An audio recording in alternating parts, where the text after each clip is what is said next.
Hey guys, what's up? In this tutorial we're going to teach you how you can add an arrow to a line you draw in Canva. So let us get started. Head over to your design on Canva, and as you can see I added a line like this one here with an arrowhead.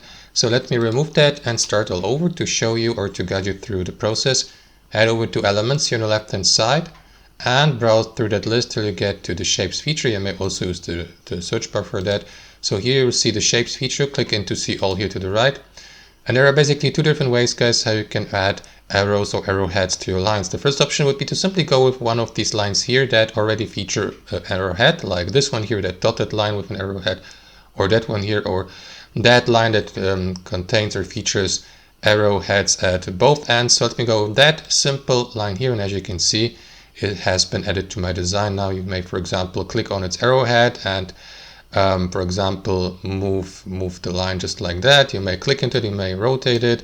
You may, for instance, change the stroke style by clicking on that button here at the top and make it thicker, just like that. Change, for instance, the line style, or apply rounded endpoints, and so on and so forth. So that's the first option, guys. Let me remove that one and show you option number 2. Again, head over to elements, to shapes, and add a simple line without an arrowhead, just like that.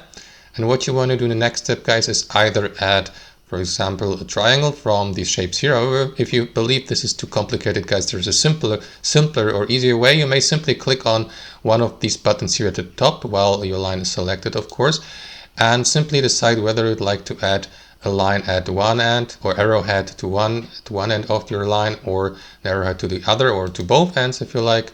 Click into one of these arrows and select the type of arrowhead, for example, that one here. That is going to add it to your line, as you can see. Again, you can change the stroke style here, just like that. You may also swap the line ends here, or click into that button here to change the line type and select, for example, a curved line, an elbowed line, and, for example, customize and adjust your line like this and play around with this, guys. So in the last but not least step, you may also apply a transparency effect or opacity and make it look pretty transparent. And that's it, or change the stroke color. So guys, as you can see, you can play around pretty much here with these lines and arrowheads on Canva. Thanks for watching and have a wonderful day.